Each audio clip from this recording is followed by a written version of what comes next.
Talk to me about what led to that and the sort of dark night of the soul for your marriage. And I know there was at least a temporary separation Mhm. for a while there. How did all that come about? The fall was about 15 years into um, 13 years into our marriage, and we went to Detroit, Michigan to become senior pastors to try to merge these two separate lane ministries into one, be a family. And then we were like, at this point, I don't even like you anymore. But we did. Yeah. Like, we were passionately in love and codependent. I mean, we got married young, and it was fast and successful early. And so now we're back in this home that we love each other, but we hate each other and we don't like each other. And uh, That's and then complicated, man. yeah, it's very Yeah. complicated. But I think there's so many marriages that way, right? Absolutely. Absolutely. And so Shawn was one, he would spend money and have it on credit cards, and I'd get the statement and I paid the bills at that point, which is another bad thing when you're struggling to not be the mom of him and he's struggling to not be the child of me, Yeah. the mom. And so I'm paying the bills and I'm like, what is this? And he's thinking, I bring in all this money traveling, I can buy what I want, except I'm finding on credit cards. So it started as that. It wasn't drugs, alcohol, sex. It wasn't that. It was the sneaking money, Yeah. sneaking. And he grew up poor. So like that was, you made it if you could buy what you wanted. So Sure. sneaking that. And then I think he just got good at that. And then eventually it turned into more and more spending. And then I found a credit card receipt, or a credit card thing came to me, and he didn't get the mail in time, and it said that it was for a Harley Davidson. No, it wasn't a Harley. It was a It Harley. was a Harley. About a Harley without her knowing about it. Ooh, But he had bruh. told me that someone in our congregation in Detroit gave it to him. Yeah. So some deception there. A lot of Yeah. So at brokenness. that point I was like, oh, I think there's way more going on than I even think. And there was. Yeah. And so yeah. Then it did turn into relationships with other people, whether that was emotionally or it was, we had interns that on both sides. Mm-hmm. Interns on my, because we were youth pastors for so long. So I'd have interns, he'd have interns, and they would just be totally enamored by us. Yeah. And so it was the point we would cross the line in talking about our marriage with interns. Right. Like that right there is dangerous. You're in danger zone at that point. Yeah, no, that's absolutely. You've crossed into the dangerous territory, right? When you start Yeah. oversharing, like telling people who have no business knowing about your marriage how sad you are or unfulfilled you are, Right. or whatever. Like Pandora's that's you're past the point of no return in some ways. I mean, by God's grace, there's never a point of no return, but in terms of developing inappropriate relationships, you're there at that point. Mhm. Yeah. And I think the straw that broke the camel's back after, all a decade of ups and downs and deceptions, I think the straw that broke the camel's back for her was that not only could I do something that was deceptive towards her, but that I could use the Lord as a lie in that. And so she was going, if you can lie and say that God blessed you with something that you got at 22.9% interest, then you're beyond the scope of, you've got a few little issues. She's like, this is like a spiritually dangerous zone. Yeah. And so I don't know what you're capable of, kind of thing. Yeah. Right? So she came to me, and her parents were at our house, and she came to me and she said, I'm out. And she packed whatever she could pack in the back of her parents' pickup and my two kids. And she her and her mom and my two kids pulled out of our driveway in Plymouth, Michigan, and left me literally laying prostrate. I always want to say prostrate. That's an important distinction. Laying prostrate like David in my driveway, bawling, begging her not to leave. And she left. And my father-in-law stayed with me. And my father-in-law stayed with me, and not because he loved me. He stayed with me because he was worried about me. Like, he viewed me like a son, and he was so mad at me because of what I'd done to his daughter. But he wanted to make sure that I didn't do anything that was irreversible. And so he stayed a couple of days with me, and Honestly, Eric, we experienced the same thing that you talked about earlier, where sometimes your your indiscretions can be covered up by your talent. And my church kept me. Like I Oh, went wow. to my board and I said, Sonny's left me. I think we're going to get a divorce. And they said, well, you're not going to resign, are you? We need you. I mean, Sonny, we're how'd that blowing feel? up. Our attendance was blowing up every week. People were getting saved. It was bananas. And I just remember I was so torn about that. And I mean, I didn't want to lose my job because I needed the money. And in my mind, I thought, well, maybe I'll win her back. But after a couple of weeks, I was like, bro, she's not coming back. Like Yeah. she had divorce papers drawn up and they weren't signed, but this was like, no, this is really going to happen. And so she did come back and we were separated and we thought, well, maybe we can try to save or salvage this. And actually she came back and she was working a secular job. We were living in two different houses. She wasn't even attending the church Yeah. And they kept you. and they still kept me. And Real so quick, like if I could just ask a question, like after she left and you had this talk with the board, did you take a break? oh, none. Not even a Zero Sunday. break. I didn't take Sunday off. I think You're she up left preaching the following Sunday?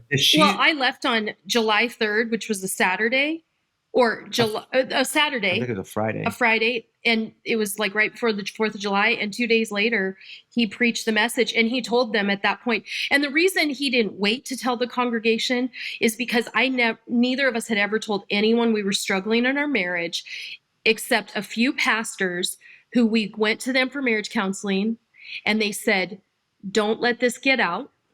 We love Oof. you, get help, but don't let it get out or you'll lose your position, you'll lose your job. So we kept it silent. And so when I told my parents, Shawn knew she hasn't done this in 13 years, ever let her parents know anything except we fight a little. So he thought if she will tell her parents and she will leave me, because I would never even go to a hotel when we'd fight. I didn't send him to the couch when we fought. He knew this was it. So when he went 2 days later, he just told the congregation, he said, Sonny left. And the congregation didn't leave, bro. It was just like, yeah. and So what did that communicate to you at that particular point in time? Talent was the most important, that he was still only loved and adored because of his talent, which was a phrase he learned in college, that people will put their job on the line to keep me around, to get the school more attendance. And this isn't just the church, this is everywhere. We excuse celebrity all day long because it is a return on your investment. And he was a product. And so he saw himself as a product more than ever. We talk a lot about the evils of objectifying people, like how we objectify women physically. This is another kind of objectification of people, and I think, Shawn, you more than willingly accepted this objectification, at that point in time, but it didn't do you any good. Oh, definitely not. I think it took me into a whole spiral of, well, I guess I can do anything I want. Yeah. And my wife can leave me and you're going to keep me around? Yeah. Bro. I'm not going to do anything that I want to. But there was this, when she left, there was a realization in me that I remember the first time that we went to marriage counseling, we had this guy who looked at me and he said, Shawn, she needs to know that you need her. And I looked across him, I said, I don't need her.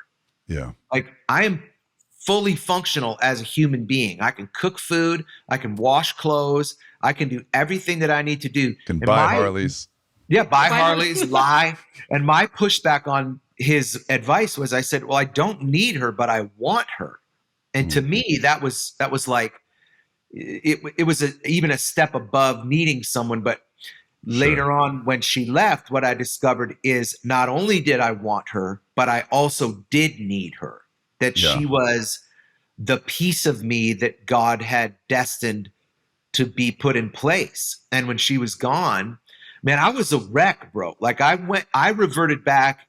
It was like I was in middle school again. I went out, got a big chain. I have a bunch of tattoos and I kind of was a thug growing up anyway. So I went back, like thug mode. I went and got a dog. I got like a big bull mastiff, and I was eating Hungry Man meals and Oh no. watching Rambo. And it was like, dude, what? And after a couple of weeks, I was like, this is bogus. Like, this is Yeah. not the life.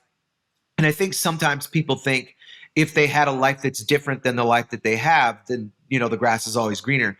Right. And I realized, man, I want to be a family guy. And I want to be in a place where I need to be a man of God. I needed some level of accountability. I needed I really needed that board to look at me and say, all right, it was good knowing you. And what happened, That's Aaron, right. is I had a guy who called me. It was my pastor, Fulton Buntain. And there's no one on earth that I respected more than Fulton Buntain. He's like my dad. It's a And he great called name. me up. Mhm. And he called me up and he said, Shawn, this is pastor, and I'm just calling to see if you're still an a-hole. That's what you needed. Not only had I never heard Pastor Buntain swear, I had never heard him get sideways with someone. He was the kindest, lovingest person I'd ever met.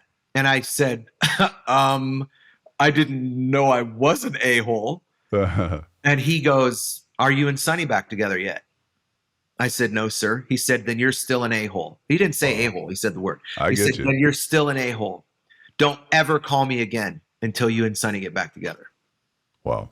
And that was like the picture of what love and accountability was meant to be.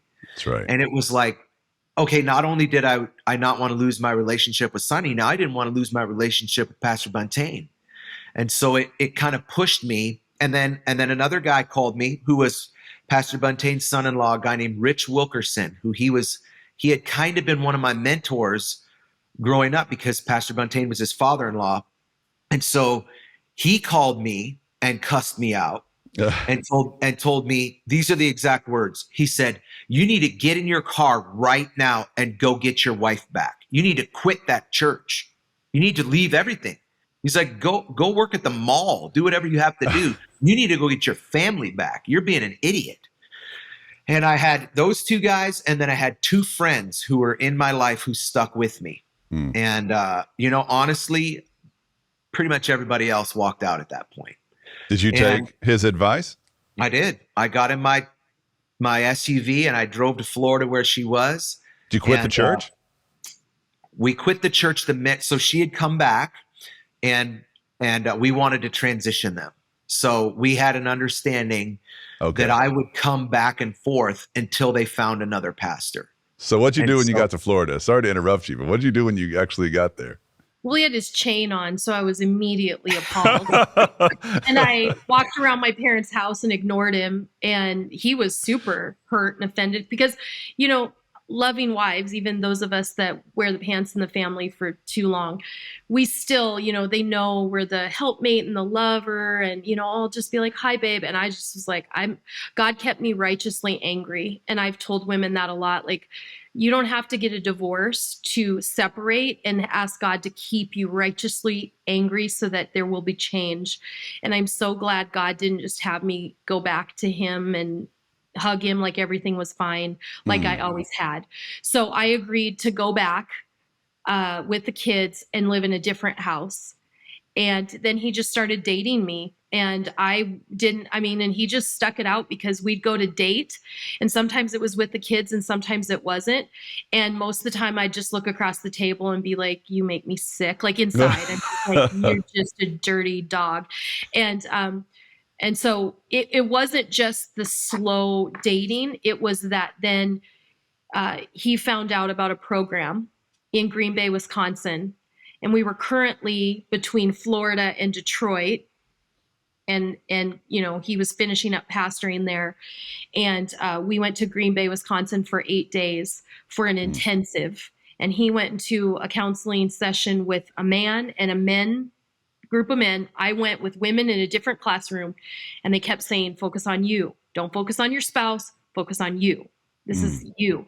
And I got down to things that I realized were in me, and it wasn't all Shawn. And he actually wrote me a letter after his class, day 1 of 8. And he wrote in it, babe, as he always did, I love you. You're not my mom.